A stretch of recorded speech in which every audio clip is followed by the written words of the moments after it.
Paolo Alberi, ingegner Paolo Alberi da Trieste, ormai famosissimo pneumolista a livello nazionale, ricercatore anche di meridiane antiche, no? Che ci presenterà la meridiana dell'ex palazzo della Borsa di Trieste, una meridiana a camera oscura del 1820.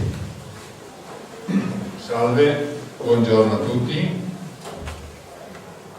Mi sono avvicinato al mondo della mnemonica per motivi, diciamo, di passione tecnologica, se devo dire. Poi il gesto matematico nel mio percorso professionale è diventato di secondo piano e tutti gli strumenti che possedevo li ho messi a disposizione della ricerca e quindi della ricerca storica e del contesto tecnico-scientifico dell'epoca romana o del Rinascimento o come in questo caso nel periodo del neoclassico. Trieste, se vogliamo fare partire anche dalla bellissima presentazione della bravissima restauratrice, troviamo un contesto esattamente opposto, cioè manca completamente il gesto devozionale. Trieste era sempre stata una città laica, se vogliamo lo è tuttora. Voi trovate una cultura, diciamo, proprio, non dico anticattolica, ma nelle famiglie si danno dei nomi strani, diversi da quelli dei nostri santi. C'è tutta una cosa che forse andrebbe anche analizzata, che non deve certamente a me approfondire. Quindi abbiamo i gesuiti che arrivano nel 600, costruiscono un'enorme cattedrale nel deserto che tuttora è visibile, ma senza di grandi risultati. Anzi, un grande risultato l'hanno fatto, che hanno fondato la scuola di accademia di nautica a Trieste, che è molto importante e si può dire quasi quasi che è il punto di partenza di tutto lo studio superiore tecnologico e scientifico a Trieste. Entriamo nel merito, perché qui purtroppo la presentazione è una presentazione di 50 minuti, qui naturalmente non ce li abbiamo, però cercherò di condensare soprattutto le parti che ho già trattato qui, perché nel 2002, se non sbaglio, ho già parlato di queste meridiane. Però allora non avevo ancora approfondito la questione né la questione dei romboidi calendariali, né il contesto storico e tutte le vicende che vedrete sono veramente interessanti e estremamente curiose. Trieste, in qualche modo, non per sua volontà, né bene né male, è stata in diverse occasioni l'ombelico del mondo, se vogliamo, e questo è il periodo napoleonico, è stato così, come vedrete, e anche per dire nel periodo del dopoguerra della seconda guerra mondiale tutto il mondo era in pace e invece a Trieste già si giocava la terza guerra mondiale a momenti, quindi vedete qui c'è i triestini nascono in un mondo un po' diverso. Allora, ecco, qui andiamo veloce perché sennò possiamo andare anche troppo oltre, quindi possiamo andare un po' veloce. Ecco, questo qui vi svelerò questo piccolo rebus dopo, andiamo avanti. Vai avanti veloce perché misurare le longitudini, vai. Queste cose le ho già spiegate a questo tempo proprio qui, e quindi per misurare la longitudine si usa un buon cronometro, purché sia regolato sul porto di partenza dal porto del quale si vuole misurare la longitudine. Andiamo avanti, vai perché una misura corretta si può fare così, andiamo avanti veloci, regolare l'orologio secondo il passaggio del mezzogiorno solare. Vai avanti perché sennò non riusciamo a parlare del seguito. Vai veloce. La storia della longitudine, ci sono tanti scienziati che si sono occupati di questo argomento, qui avendo tempo bisognerebbe specificare un po' il contributo che ognuno di questi scienziati ha dato, tra i quali Galileo ha dato un contributo molto importante. Andiamo avanti. Ecco. Ecco, persino Newton ha dato un contributo nel miglioramento del sestante.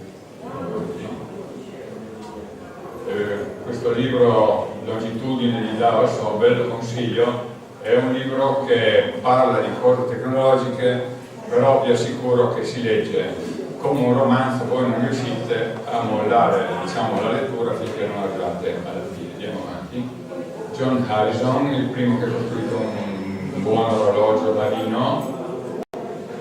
Andiamo avanti, questo è da vedere al museo di Greenwich. Andiamo avanti.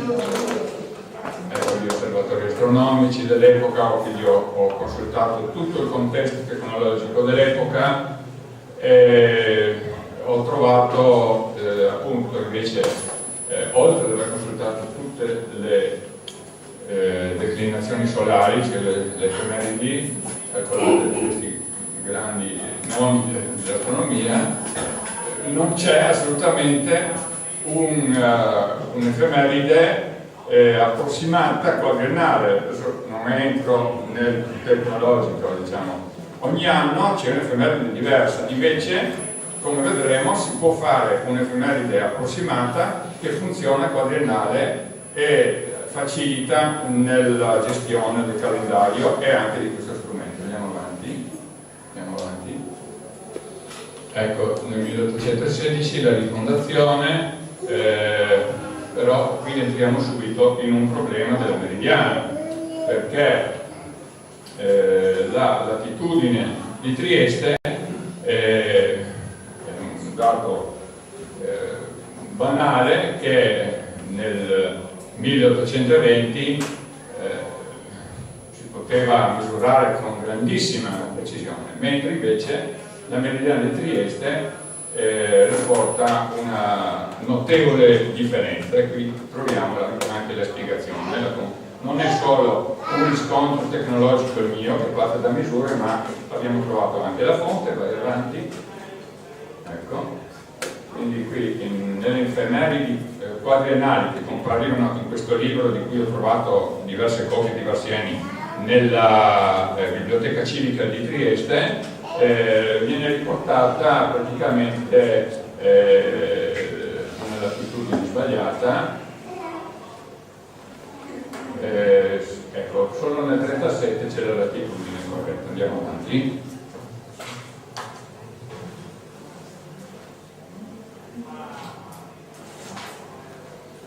Ecco, questo è il manuale NORI, vai un po' per vedere, queste sono le effemeridi che sono calcolate da me, e questo vai avanti così si vedono. Ecco, in un solo tabulato ci sono le effemeridi di un ciclo quadriennale, 1816, 1830, cioè il primo anno del ciclo del calendario giuliano. Andiamo avanti. Questa è una misura che abbiamo fatto con l'amico Jordanon alla meridiana. Abbiamo riscontrato che la meridiana è abbastanza precisa e quei 15-20 secondi che sbaglia non avrebbero portato delle grosse conseguenze se uno aveva un cronometro regolato su questa meridiana nel centrare l'obiettivo di cui parleremo dopo. Andiamo avanti. Ecco. Abbiamo fatto un bel filmato che è stato richiesto dai costruttori della meridiana di Perinaldo, che ricorda il grande astronomo Gian Domenico Cassini. Andiamo avanti. Ecco, perché dopo dovrò darmi una calmata con il ritmo, perché rientriamo nelle cose più interessanti. Questa è una bella stampa, questi sono i problemi, diciamo, della meridiana, perché il pavimento, cioè tutti l'edificio è sprofondato e quindi il pavimento si è ritrovato 30 cm più alto, il foro gnomonico non si poteva spostare per vari motivi, per cui segna l'ora esatta, no? Però tutte le stagioni sono sbadate. Andiamo avanti.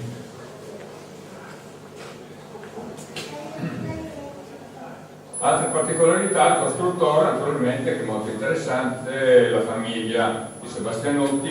Tutte queste cose sono pubblicate, sono 3 articoli che dopo vi darò anche in schermata, attenzione. Adesso dobbiamo cominciare, con il permesso Aurelio, a prendere un ritmo un po' più calmo, ecco il permesso vostro. Allora qui cominciamo già a vedere che ci sono delle cose strane che erano sfuggite a tutti quelli che hanno studiato questa meridiana, compreso me stesso. Quindi abbiamo nella scheda, diciamo, descrittiva che è stata fatta da Sebastianotti, riporta la data del 23 settembre 1820. Uno dice, beh, 23 settembre è una data come un'altra.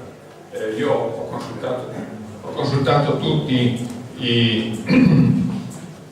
ho consultato tutta la documentazione storica della reputazione di borsa di tutti gli anni intorno al 1820, documenti originali dei verbali della reputazione di borsa. A questo 23 settembre non c'è il novembre del 19 in cui si dà il contratto, c'è il momento in cui si proibisce al pubblico di entrare, c'è il collaudo, sono tante cose, diciamo, ma tutto date che il 23 settembre non c'entra niente. Il 23 settembre invece è una data astronomicamente molto importante, perché è esattamente il giorno in cui nel 1820, dovete sapere che questi fenomeni astronomici migrano, diciamo, nel nostro calendario, il nostro calendario non è proprio esattissimo, per cui abbiamo che questa data è proprio il giorno in cui si verificò, verso le 3-4 del mattino si verificò l'equinozio d'autunno.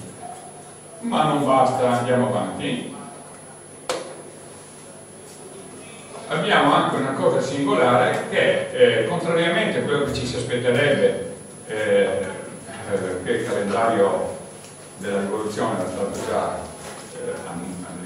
annullato dalla stesso Napoleone, e invece è stato ripreso il calendario nostro, il calendario gregoriano regolare.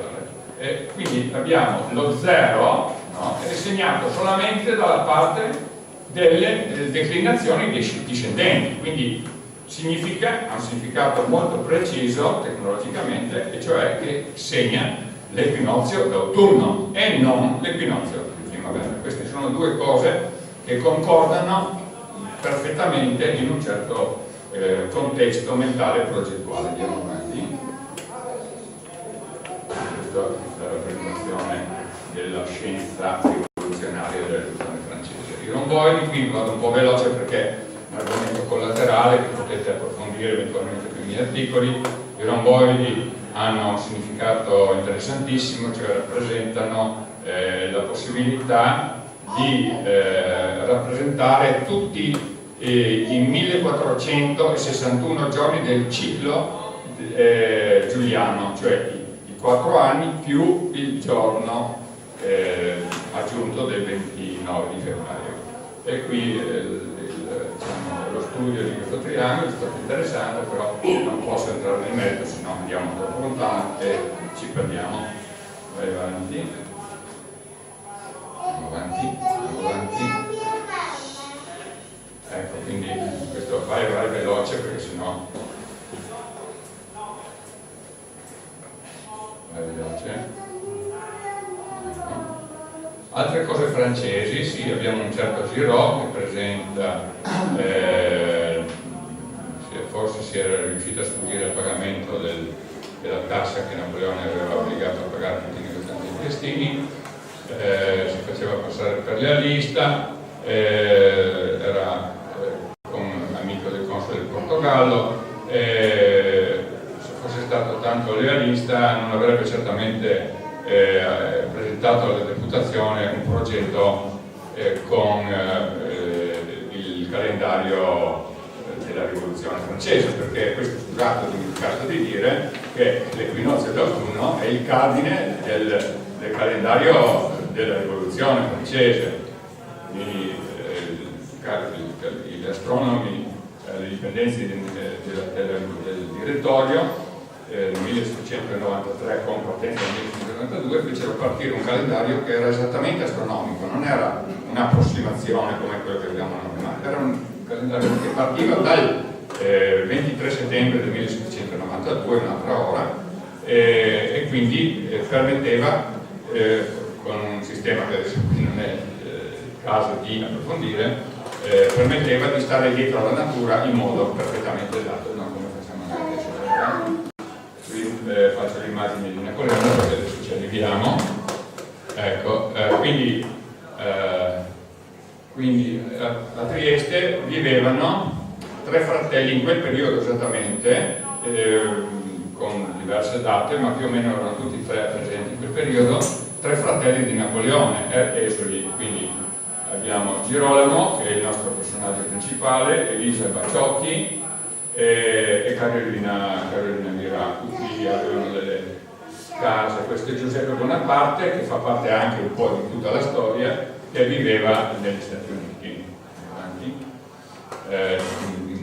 Questo è Girolamo, che aveva sposato una principessa, aveva fatto un buon matrimonio decisamente, perché il Regno del Württemberg è l'unico tra tutti gli stati europei che era passato indenne dalla bufera napoleonica, e quindi lui addirittura, quando tutti i suoi colleghi, parenti e amici dovevano scappare e nascondersi, lui addirittura venne fatto principe di Montfort dal suocero, e quindi poteva andare. Andiamo avanti perché giustamente l'incontro di Metternich con Napoleone era imparentato addirittura con la Caterina, con la moglie.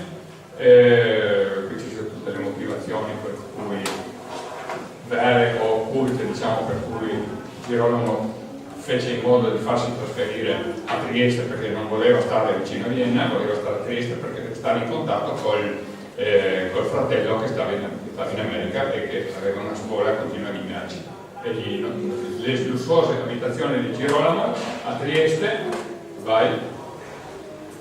Villa Weber Fundreicher, e Villa Economo e Villa Necker. Vai avanti. Secondo le diverse testimonianze, ci sono diverse testimonianze ben documentate, per cui Girolamo, Lisa, Carolina, in corrispondenza con Giuseppe, stava a Bordentown, in America, ordinarono un progetto per liberare Napoleone. Girolamo non poteva sottrarsi a quest'obbligo perché aveva avuto degli enormi vantaggi dalla carriera che aveva fatto grazie al fratello, e non poteva sottrarsi. Consultando le fonti si viene a conoscenza che lui in precedenza era stato capitano marittimo, aveva comandato delle missioni importantissime, pericolose, in fronte al nemico in Atlantico. Quindi devo anche dirvi, a livello personale come ricercatore, che pur essendo convinto che la Meridiana è stata costruita, come diremo poi, per la regolazione degli orologi e per regolare l'orologio a bordo della missione della libertà Napoleone, non ci sarebbe mai, io non mi sarei mai sognato di fare questa ipotesi o di rendere pubblica se non avessi trovato che Girolamo era un capitano marittimo. Vai avanti, la vicenda di Concarneau, vai avanti, qui si vede poi i fatti, ma diciamo che più o meno è quello che ho già accennato, solamente qui viene cadenzato in modo storico e rigoroso. Andiamo avanti. Tra le conseguenze sono logicamente quelle che non poteva essere altrimenti, che la Meridiana, costruita in un modo così approssimativo, doveva avere una motivazione politica e pratica contingente, e cioè quella di regolare gli orologi per andare a bordo della nave che per liberare Napoleone.